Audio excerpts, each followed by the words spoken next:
We'll start at maybe the beginning of your career. How'd you get into this, like horror writing? I actually wrote all through high school, and I wanted to be a writer. And when I graduated high school, I went to college to I wanted to be an English teacher because all the writers that I liked, that's what they did. And I thought you kind of had to have that sort of springboard maybe. And then I dropped out of college and I got married and I had kids and I got a job and I stopped writing or doing anything like that for like 20 years. And then in 2009, a friend of mine, Ken Wood, started Shocktoda magazine and asked me on board as an editor. And during the process of reading Slush, I was kind of re-inspired to want to write again. As a magazine, Slush. Yeah. So I just started writing again. And that's pretty much it. You started with short stories. I started with mainly short stories. I didn't sub too many of them. I mean, I subbed a few, and I mean, I had a few published, and then I just like kind of went right into I wrote Jedi Summer, like the first I wrote that in 2015, I think 2014 was when I first like started writing that, and then that found a publisher right away, and then I just was like, well, hell, I don't want to dick around with stories anymore. I have a hard time when I write in short story form. It's either it's condensed, like it's either got to be real short or it's going to be novella length. I don't have much middle ground there. Okay. So, As like the kind of theme or subject of your stories changed over time. Like, is it um, short stories and longer stories? Is it different over the ages? What's happened? when I first started to write short stories, I tried to write what I thought everybody wanted. So I tried to write like more like pulpy Tales from the Crypt kind of stuff, but it always had that kind of poetic descriptive flair that I use. And then after a couple of those, I was just like, this isn't really what I like to write. And then I started to just write more of the kind of thing that I do now, which is just kind of weird. Are you saying it's gotten less PG over time because you don't feel like the strength of the restrictions anymore, or you just is it a little bit more out there? You don't feel like you have to like stick to a formula. Yeah, that's probably it. I mean, when I first started submitting stories, I kind of tried to you try to cater it to what you read in the publications, right? So most of what I read were like, anthologies that were like, sort of like the old pulpy kind of horror anthologies from the 90s. So I was trying to emulate that a bit. And I mean, it was okay, but I wasn't fully comfortable doing that. Well, it seems like back in the day, short stories were way bigger than they are now. Like I did a book, and I collected a bunch of short stories in my second book, and it wasn't selling as well as my first book. I remember asking my publisher and said, "Oh, well, collections of short stories never sell that well." Yeah, I've heard that before too. And I know back in the day, like especially when people made a living off of writing, and they'd that was their whole focus was what can I do that's going to make me money so I can pay my rent. They Yep. could buy the word. And I know that short stories kind of ruled back then. When they had all the pulp magazines and stuff like that. Mm-hmm, mm-hmm. That slowly seems to have died out. Although some people like Richard Matheson and stuff kind of lucked out because Hollywood came calling and they like applied the rights to one of his stories and they used it like in the Twilight Zone movie or something like that. Mm-hmm. Yeah, it's the whole template's changed. I mean, when I assume you're probably close to me in age. I don't know how old you are. 49. Yeah, I'm going to be 52. So we're close enough in age that when we started doing it, it was still the matter of you type out your story, you get it as nice as you can, you print it out, you put it in an envelope, you mail it somewhere. Because when I was a kid, that was how you did it. That's how I always thought you did it. You can't, And, because there was no email. Nobody. right, and then by the time I came back to it, and I'd be like 2009, I would have been like in my 30s, almost 40, and it was like completely different, and I didn't know how to navigate that at all because everything was email and you just had to like send your drafts, and it was like you had to navigate the whole these are places that take your stories for just, they don't pay you, but it's for attention. And then, there's these ones that don't pay a lot, and it just, and nobody was making Stephen King money anymore, which was what was one of the things when you were a kid, was you were like, I want to do that. Right. And it's like, now it's like, there's digital, and it's digital usually sells better than I think the paper books do anymore. Well, my latest book is available in audio, and then it sells everything. Like, there's a lot of people I talk to, and they're like, "Yeah, man, it sounds great. I just don't read." Yeah, they listen in the car on the way to work or whatever. Well, as long as they're still, I'd rather they read it, but as long as they're still, going through the story. That's it. If they get the story, that's what matters. Yeah, it seems like there's also this rush, like it's within movies and everything, to like, there's no backstory, there's no like build up. It's like it's got to impress you right away, or else I'm not interested. The attention span has definitely gotten shorter. Yeah, definitely. I think you see that with the prevalence of novellas. I mean, novellas are shit hot now. I mean, they're probably the most common vehicle in horror anymore, is like the novella. And it's because it's like kind of it's condensed. I mean, it's like, you get right in there, you get right through it.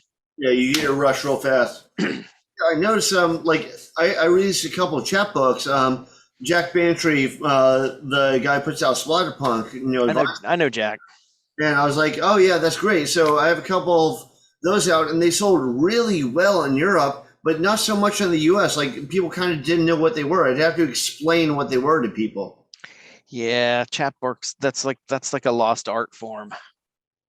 I've also noticed that people have changed, like, kind of like, I'm gonna go too fast, but I've also noticed people change the style of writing. Like, you read like more like the Edgar Allan Poe or the Richard Matheson and stuff, and they have like kind of more of like a calm way of laying it out. And then you read some of the more recent authors, and it's like jump on top of you right away, and you're lost to the woods, and you're just trying to figure it out. It's definitely different. I mean, there's a whole lot of different voices out there, and I have not figured out what the pattern is or what the secret is. Okay. Well, what do you prefer? I prefer quiet. I prefer I call it the quiet weird horror. That's where I like to read that stuff. That I like the slightly poetic prose and the whimsical kind of language, but like darkly weird, somewhat surreal. I mean, I read anything. I mean, I still go back and read like old pulp horror, and I can read the extreme stuff, but my sweet spot's probably in the quieter, weird end of the pool. Kind of more is as far back as Poe or Lovecraft? I'm not a big fan of Lovecraft. I mean, I am, and I can appreciate the importance on the genre, but a lot of that older prose is just, it's so dry. I have a hard time choking it It's down. very purple. It's very purple. That's what they Yeah, purple prose. They like massively, it's not even that they over describe stuff. It's like all the emotions it's wrapped just, up. yeah, it's tough to choke down sometimes. And I feel like at least in the stuff I write, like I like to describe it, but let you react to it. I don't want to necessarily feed all the reactions that you should have into it. And I feel like I love Lovecraft stuff. He's one of my favorite authors, but I feel like he does it a lot. He kind of tells you how you should react to his stuff. And I don't think that needs, I mean, maybe that had more of a place back in the 1930s when everything was shocking, but I don't think it applies as much now. Yeah, it's just a lot of that old stuff is just, it's like that. It's overly wordy. Although I do think he has like some great ideas, the whole like world building. I don't see a lot of people doing that anymore. They like to tell one quick story and then move on to another one, and none of them are interconnected. The characters from one don't interact in the next one. I kind of like that continuity. Yeah, I like to do stuff like that. I've done that in my books where I don't necessarily say they're all set in the same universe, but there are definitely little nods throughout different books that let you know. I've had characters show up for like a bit part in another book. I like to do that stuff. It's fun. Yeah, well, I noticed, like, I'm not a huge fan of Stephen King, but I know he likes to do that all the time. Like, put like little, reminders and Hmm. like fan only stuff where you go, I know that character or Yep. that person. So what are you focusing on now? You're focusing on novellas or you're focusing on full on novels? Mostly novellas. I mean, I struggle enough I was invited to submit a novella earlier this year that had I think the word count was they wanted like 45,000 words, which to me is like asking the moon. It was such a struggle because my spot's usually between like 18 and 25,000. That's where my stuff usually falls. And Okay. I worked really, really hard to do it. And I mean, I hit it. I think I ended up going over by about 3K, but it was so exhausting because I worried the whole time about, how much shit is in here that's not necessary because I'm just trying to The word get get to that number. So I mean, I don't really worry about it. If I've got an idea, I just write it until it's done. I kind of feel like, yeah, some of the old like pulp writers, because they get paid by the word, so I Hmm. feel like they kind of stuffed it. Like I'm a big fan of the Shadow, like the classic character of the Shadow, Hmm. but like most of the stuff that was written, it feels like extra words that don't need to be there were stuffed in there because Walter William Gibson, who was a writer most of the Shadow stories, he got paid by the word, so he wanted to make sure that he cranked out enough that he could pay his bills with it. And I mean, I understand that completely. I can't fault that. It's just not comfortable. I'm not comfortable doing that. I mean, I can be minimalist when I need to be. It can be a little wordy when it needs to be, but I don't just like to pad stuff out for the sake of it. Well, that's good. I mean, I think less and less people do that. I feel like that's a little bit more of an old school thing, and now people have such short attention spans that like that's the first thing that would like make them like not venture into a story. But I've noticed that people like the whole old taste of society in general has gotten a lot darker over time. Like, do you watch the series The Boys? No. It's an awesome series, but it's like a take on superheroes, but it's very dark, like darker than Alan Moore's take on The Watchmen. So it's really fucked up. But it's like there's stuff that's in it that I'll watch it and I'm like, how did they get away with putting that on TV? But it just seems like taste over time have like gotten more extreme and more extreme over time. Have you noticed that? Yeah, yeah. Well, I mean, when the real world starts to be more and more shocking, and then your entertainment's got to try and step it up. Yeah, well, that's true. It's social I media mean, everywhere, so people see everything. right. It's like, I mean, when we were kids, the most outrageous thing I could think of was that one friend on your block that got his balls enough to rent Faces of Death, and then and then on the playground they would tell you about it. You're like, oh my god, I gotta watch that. And it's like you can look that up on you can Google that now. You don't even need to get That's the nothing compared to what's it's nothing. So it's like, everything has to evolve. I guess evolve would be the correct word. Yeah. Did you see Traces of Death? Is like the death metal version of Traces of Death, but it's like even more graphic. Yeah, I was at the, I don't remember the names of them. I wasn't a big fan. I was just like, this is just stupid. This is just like a collage of news clips of like, this guy got his arm ripped off and this went on. And it's just like, whatever. At first, it's kind of shocking. You're like, holy shit. And then after a while, you're like, dude, isn't there something going Yep. on here? It's just like random violence. I know people are fucked up. And then you didn't even realize then that that was like practice for now. That's the news now. That's just the news. That just happens all the time. Somebody captured it on their iPhone and, It's just,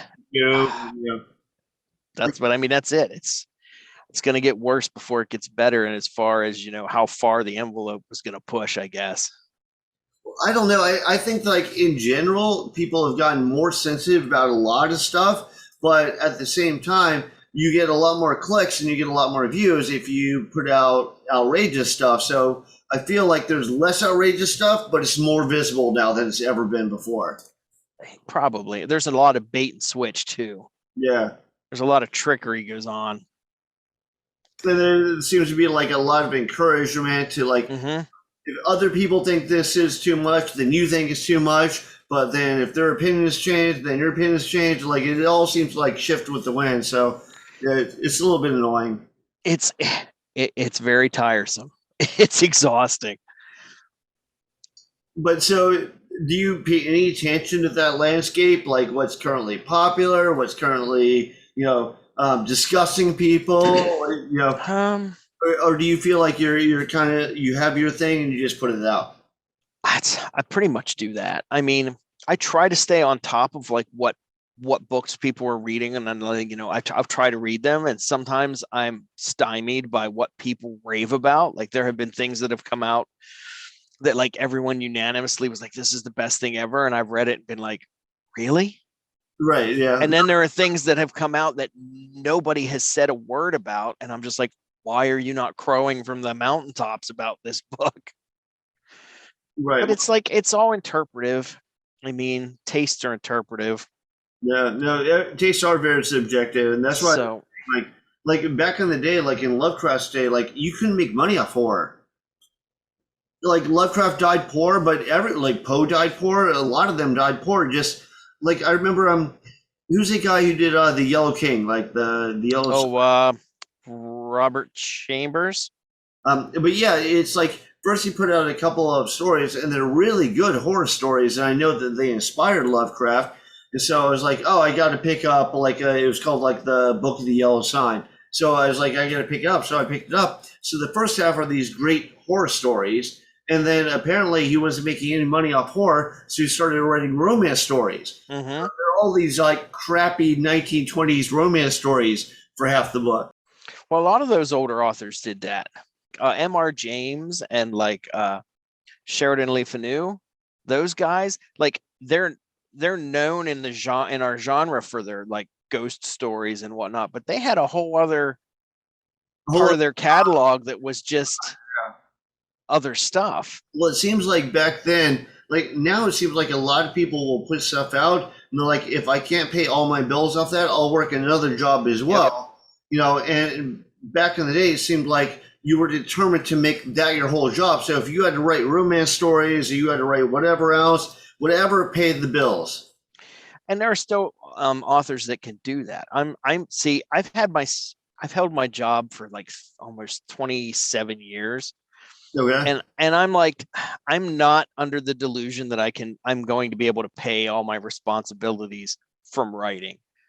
So I'm completely fine with holding my day job, writing in my free time, and whatever comes of that comes of that. There are other authors out there that aren't happy with that, and they're the ones that push to do it full time, and that's fine. I mean, people need to do what they want to do. I'm just not. I know I wouldn't be able to continue pumping out the volume of work that would be needed to do that because I'm quite slow. Well, and I think like I think to a certain extent true, like it is with bands. Like, the bands, like they're doing all right, but they want to make the money where they can just live off their music. So they sign to a major label and change their music to be a little more radio friendly. And suddenly, like they lose all their fan base. Yeah. Yep. It's like a shell game almost. So out of the current crop of authors, what are some of your favorites? Like, what are you really digging? Old people you're really digging? Tell me about that as well. I am so bad at this. I mean, I've been a huge fan of like Stephen Graham Jones for like the last several years. I like Christy DeMeester. Her stuff's good. I just got a book, and I just got a couple books from Aaliyah Whiteley. She's from England, I believe, and I think her stuff's categorized as mostly sci-fi, but it's very weird and it's very dark and it's fantastic. I'm really digging that.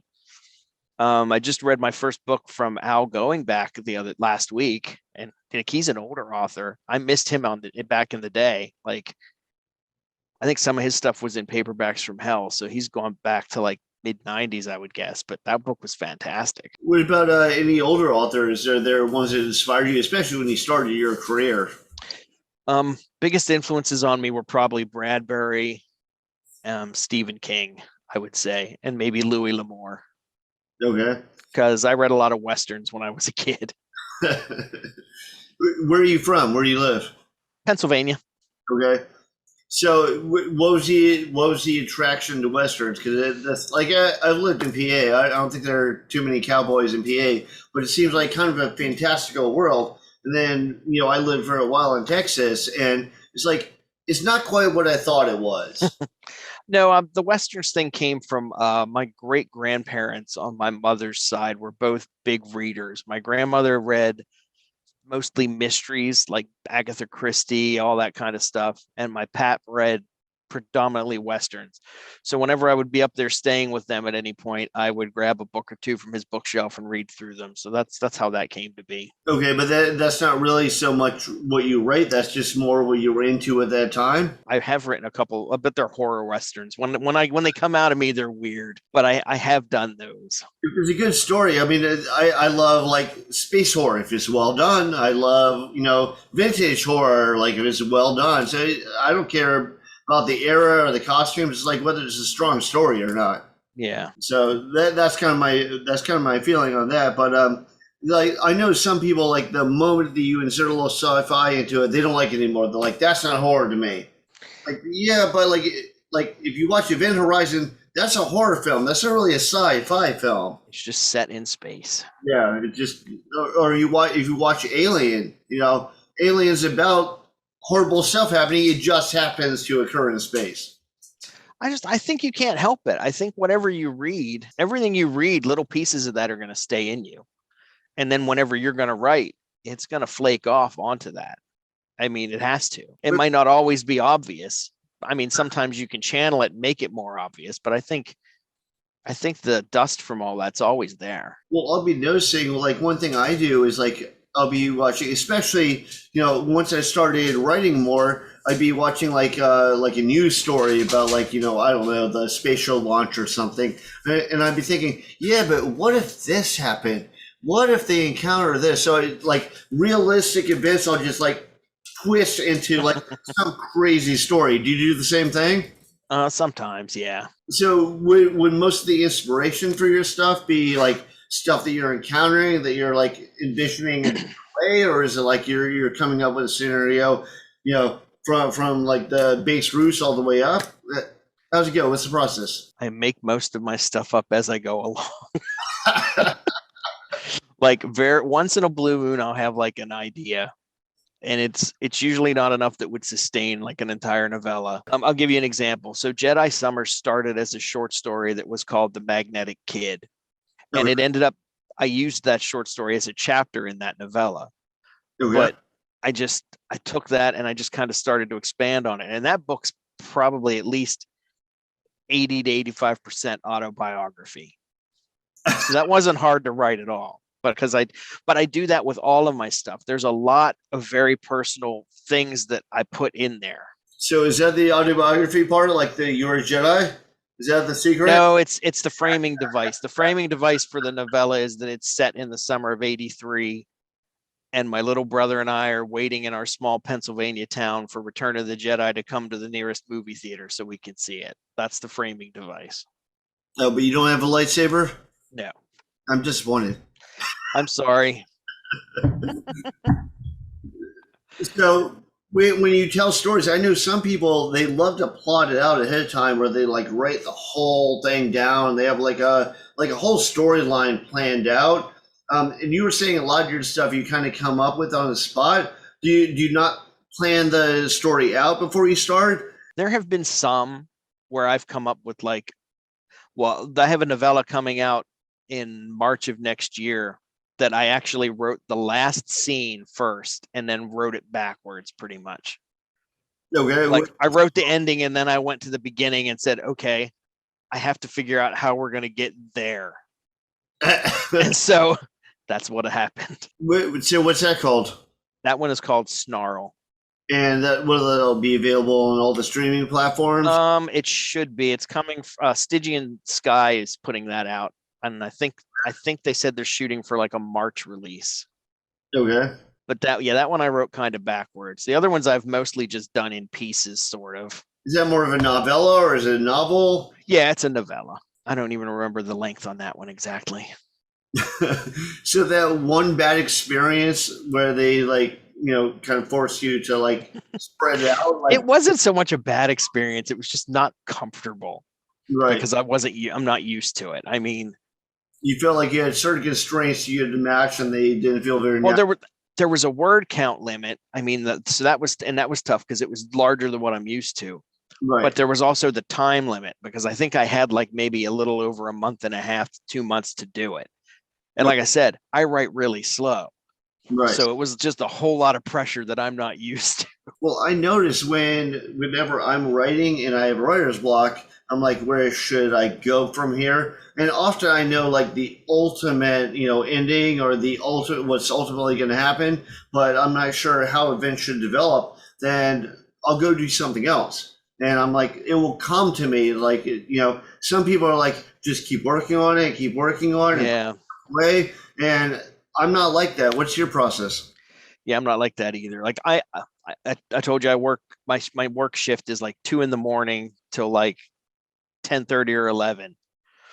So I go to bed anywhere between 7:30 and 8 o'clock at night, get up, go to work at 2, get home at lunchtime, nap for an hour or two, then I come down to the office. And if I'm still too tired to concentrate, I won't write because I can't force myself to if the concentration's not there, it's just nothing's going to come out of it. It seems to me it's like one of those things like sleep. Like when you wake up and you're like, I need more sleep, and you're trying to force yourself, you're definitely not going to go to sleep. Right. So, but then I have really good writing days. Like I'll have days where I'll be like work on 3 different projects and be all like, all right. And then I'll have 2 days after that where I don't do anything. You kind of get inspired and you get into a groove and you just want to keep at it, and like you're excited about where it's going to go. At least that's what I get. Yeah, I get that way. And then sometimes I'm like, yeah, I haven't written something in a while. I really need to write something. I'm like, but you know, I don't really like. I have the core of ideas, but I don't really feel inspired to lay it out. So then I'll look around a little bit more, and then like at some point it'll just hit me, and I'm like, dude, I need to sit down and do something about this. Yep. Do you do the same thing? The same thing? Sometimes, a lot of times things will hit me when I'm at work, and then I'll be like, I got to go take a 10-minute break, and I'll take my tablet from my desk and go jot down notes and just hope that I know what I mean later when I read them.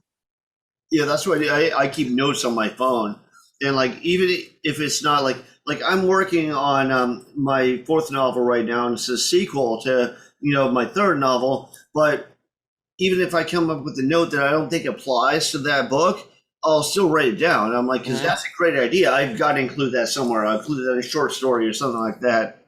Yeah, I do stuff like that. Yeah. So your procedure is written on tablets. If just whenever they hit me, sometimes, I mean, if I'm having like an idea and I'm at work, yeah, I'll just write down a note or two, or sometimes just a line that I want to use that I'll come up with. Yeah, Just, I'll do it. Like I've even I'll almost be ready to go to sleep, and I'm like, fuck, I gotta write this down. And I'll run over to my phone and I'll write it down. yeah, that hasn't happened to me. Well, I also don't have the best memory, so I'm sure the next day I'll be like, I had a great idea yesterday. What was it? And then No, I've done that where I've like written something down, and then the next day when I look at it, I'm like, what does this even mean? Ray, where's it going? Yeah, what was I thinking about? Well, that especially occurs with the sequel. You're like, so what mindset was I in? Yep. Put this down because now I'm trying to write a sequel to it, and I have to figure out where I was going with that to where I'm going to bring it to. So yeah. I don't know if you've had that problem with. Like, I try and keep originally I wanted to be a comic artist, and everything in comics is kind of all in the same continuity. When I became a writer, I was like, I want to keep that kind of the same idea. Like I even do like little illustrations in my book. But I'm like, yeah, I try and make everything relate. I try and figure out some way I want it to relate.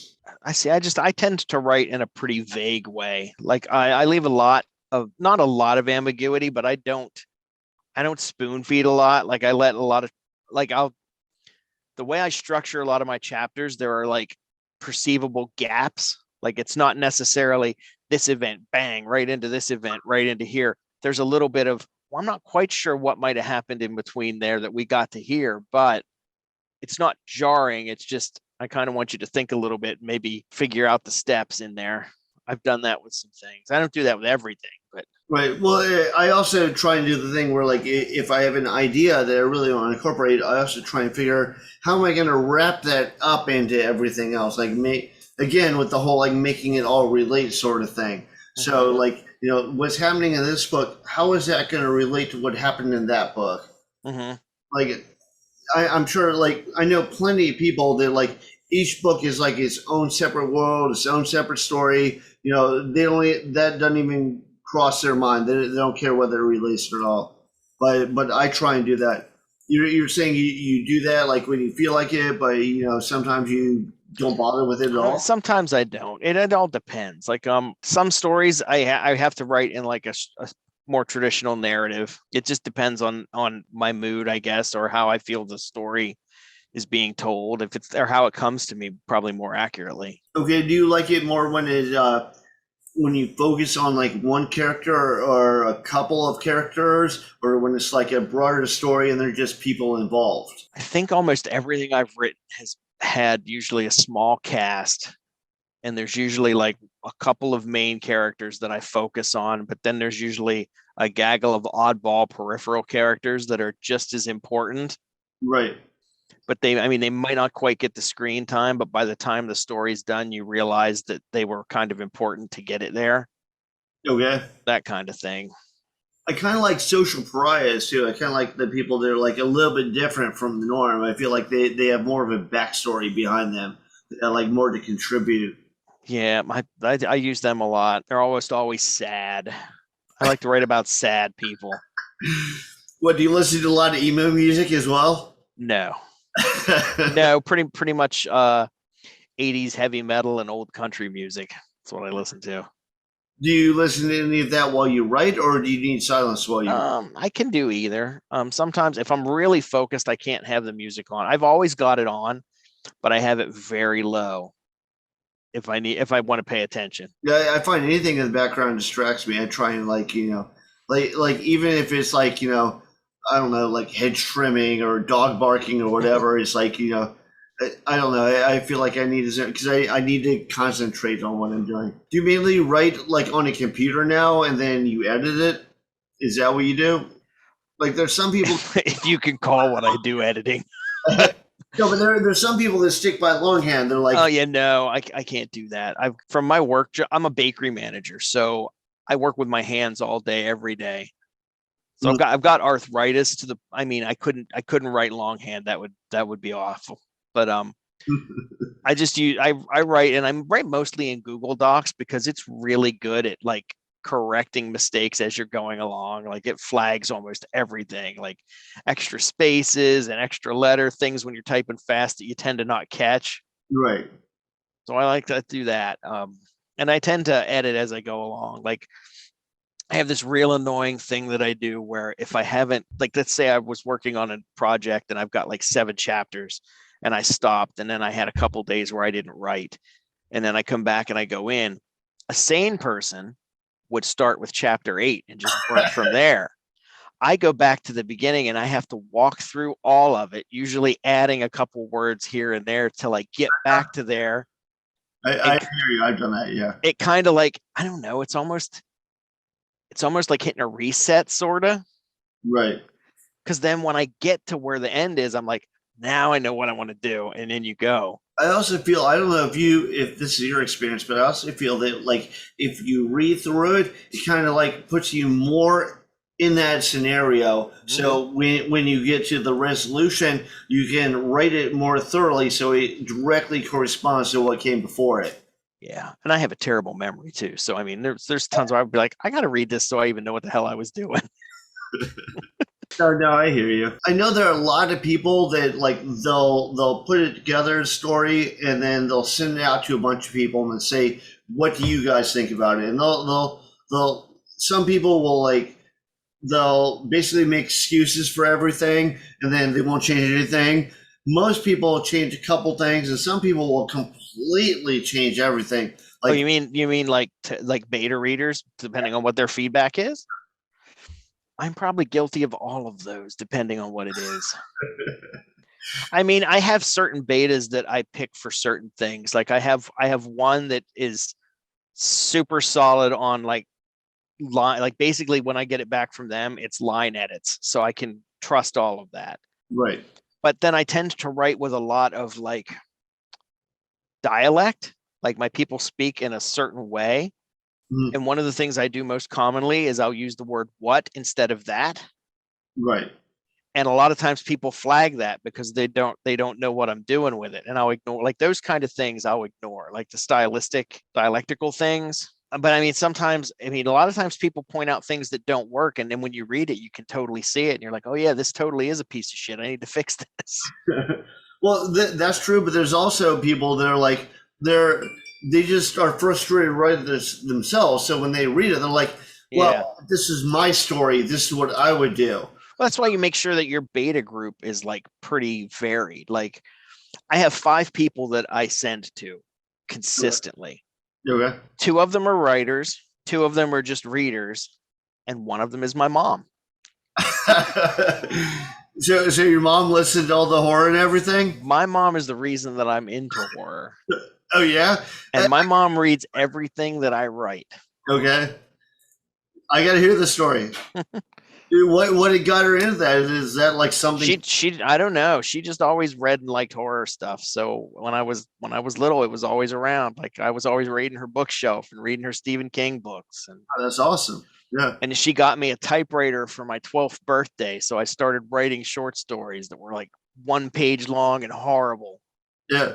I wrote stories when I was in 5th grade. I'm so glad that I do not have those now because I'm sure they're horrible. Yeah, I still have most of mine somewhere in a box. She saved all that stuff. Well, when you die, it's all going to be published. And I know someone will put it together and there it'll be. But no, she to this day, if I've got something in the works, I'll send it to her, and she'll read it and tell me what she thinks. okay. Does she like it? Like overall, does she like what you're doing? Is she like proud of it? Yeah, I think she is. Yeah, that's a good feeling. Yeah, awesome. So, what do you have planned for the future? Do you have anything like anything different or revolutionary or anything like that? I don't Not that know. you have to. Not that you mean to like overthrow the government or something. I'm just No, not really. I mean, I'd like to see retirement one day. That's a pretty revolutionary goal these days. well. I'd like there to be something to retire with. That would be good. Um, but as far as writing, no, I mean, I like to try and have something new out every year at least. It's been a few years. The last new thing I had out was the horror Western that came out in 2019.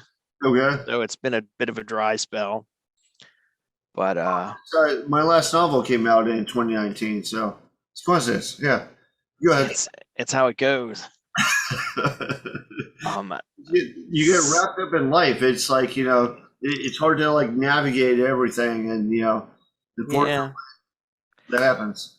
But I mean, so I've got Jedi Summer coming. It just came out last week for the 5th time. It's been through 5 publishers, that one, Okay. because it's cursed. Chad Lutzke and I think that book's cursed because every publisher that's had it has folded it at some point right after. Oh, wow. Yeah, I was going to ask what your experience was with publishers. But it's with Cemetery Dance now, so Yeah. I feel pretty strong that they're not going to fold. Yeah, so hopefully that works out good for you. Yeah, and then I've got I have a collection of novellas coming out next month. That's like 3 different novellas from me. One's from me, one's from Chad Lutzke, and one's from Bob Ford. That's coming out from Crystal Lake. It's like a series that they're going to be doing of like novella collections from different authors. That was pretty neat to do. Yeah, but overall, are you pretty confident with the publishers that you have now? Do you feel like you kind of weeded out? Yeah. I mean, you never really know. I mean, I don't think anyone saw that Silver Shamrock stuff coming, and that just. I haven't heard about that story about Silver Shamrock. Oh, I don't even have it in me to tell you. But it was just, let's just say it was just one of those out of the blue one day. There was an explosion and then it was gone. Wow. Okay. I mean, there were some red flags before, but I mean, just yeah. But I mean, that's the way it is in the small press. You never know. Right. I I've had a mixed experience with publishing companies. Like the one I'm with now, I really like, but I've had people that I literally had to get a lawyer involved just to get my rights back. So it's I've never had to do that.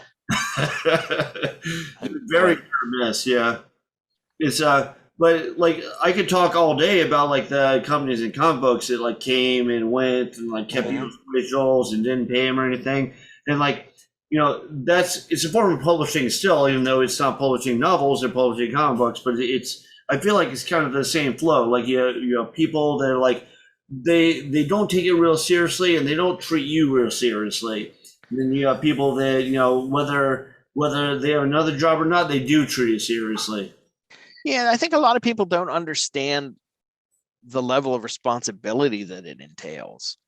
Like I know when we way back when we were doing Shock Totem magazine, when we had first started that, we weren't quite aware of what we were biting off at that moment. And I mean, we stayed afloat for a while, but we ended up folding it when it just got to it was too much for us, because there was only a couple of us that we had to read all the stories, do all the editing and do all that, and it was just enough, because we all had kids and we all had work, like jobs, but a lot of them don't have the sense to do that whenever they see that they're spreading themselves too thin, and they'll just keep going and then Right. that's it. Everybody else, when something doesn't come out perfect or people get ripped off or whatever. Yeah. Yeah, I've seen that way too much. Where it's like, well, yeah, I put out crap and I stole all your money, but also my dog got run over. And you're like, well, I'm sorry about your dog. Yeah. But I think you have that I think you'd have that regardless of the genre. I think you've probably got inexperienced and shady presses all around through like writing in general.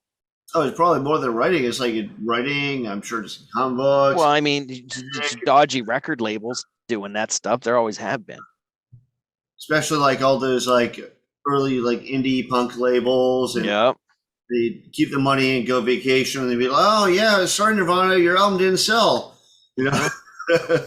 Like I just read a book called This Band Could Be Your Life, and it's about a lot of that stuff, like the early Nirvana, Dinosaur Jr., Black Flag, Yep. and stuff, and like all the shit labels did, and like they wouldn't pay them, but it's only they want a vacation. Yep. So I mean, it's not anything new. Yeah. No, it's unfortunate. It's like you say, I want people to do their research, but it's like a lot of people, like especially when they first come out, they want people. They're excited that anybody will accept their stuff. So and then later on, they go, oh fuck, and then they're caught up in like a bad contract. So and you get too excited too. You get a lot of people, especially if it's like the first publisher that's ever like shown interest in their thing, and they're like, then you get kind of starstruck almost a little bit, and then when you think it's gone sour, but you're not 100% sure because you don't really know from experience, and then somebody else, usually you'll have a friend that you're telling the experience to, and they're like, that's some shit, buddy, you better speak up. And then you're kind of like, I don't want to be that guy. Everyone has an opinion, and a lot of them suck. So it's like you don't necessarily know. Like maybe they don't know the industry.